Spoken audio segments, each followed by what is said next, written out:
Good afternoon, everyone. My name is Chris Gelder. I'm the Deputy Mayor for Public Safety and Justice for Washington, D.C. We're going to give a quick update this afternoon on where we are with our 3rd Street tunnel closure that we have going on here.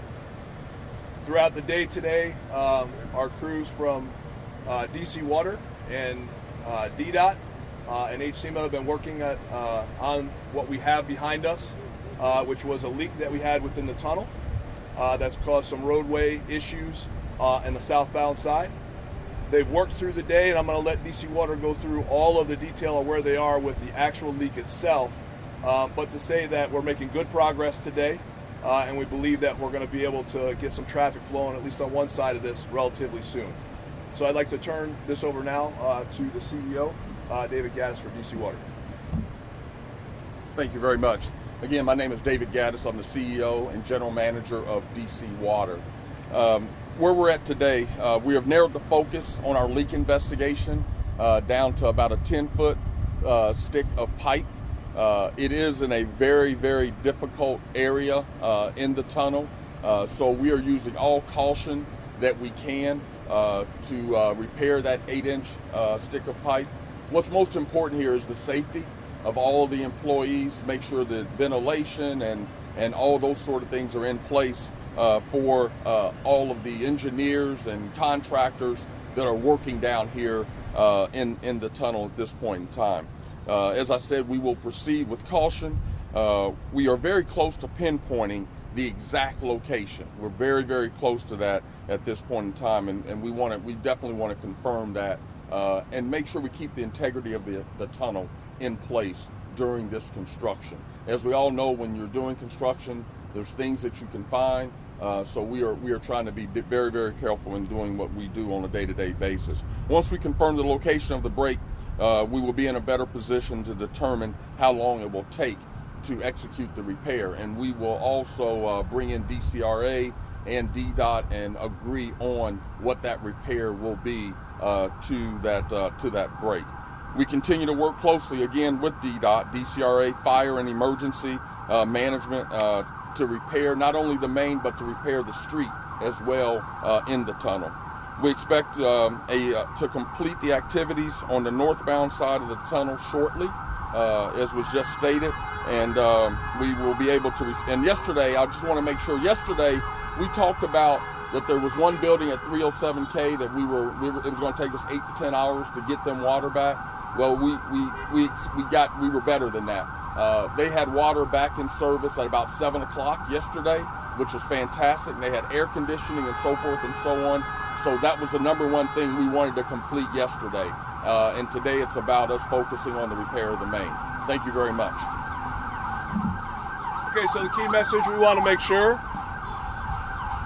as I let our ambulance do their thing, the key message we want to make sure folks understand right now is we are still have a section of the tunnel closed today here between New York Ave and Massachusetts Ave, so to avoid the area here if at all possible. We're going to do everything we can to start opening up sections of the roadway here when we can. Right now, we are hopeful that we could get our northbound side back for tomorrow morning's rush, but that'll remain to be seen on how we do with progress today, and we'll update everybody as we get to there.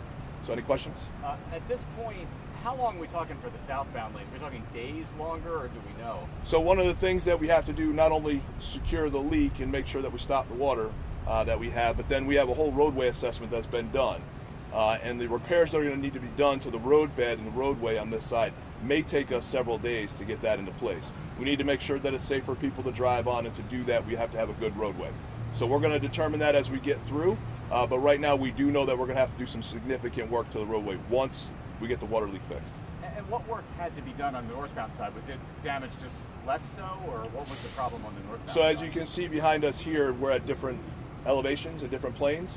So much of the water that did come down on the northbound side ran to the southbound side. So we have less damage, actually pretty much no damage. We're still assessing to make sure that it's safe to that roadway on the northbound side, which will allow us to open that up sooner. And for DC Water, you mentioned how it's a tough situation. For those watching at home, we're like, oh my gosh, how have they not found the exact location yet?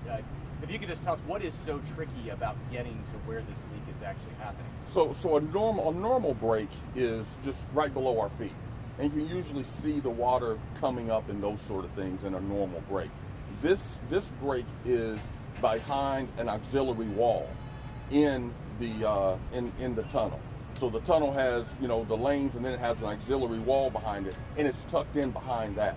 And so and what makes it tough is we want to keep the integrity of the tunnel, and we want to make sure that not only our people are safe, but then after we've completed our work, that the tunnel is safe to drive through. And so that's what makes it tricky at this point in time. And with the inspection, last question, have any integrity issues been found so far at all, as far as this could be unsafe to drive or collapse, anything?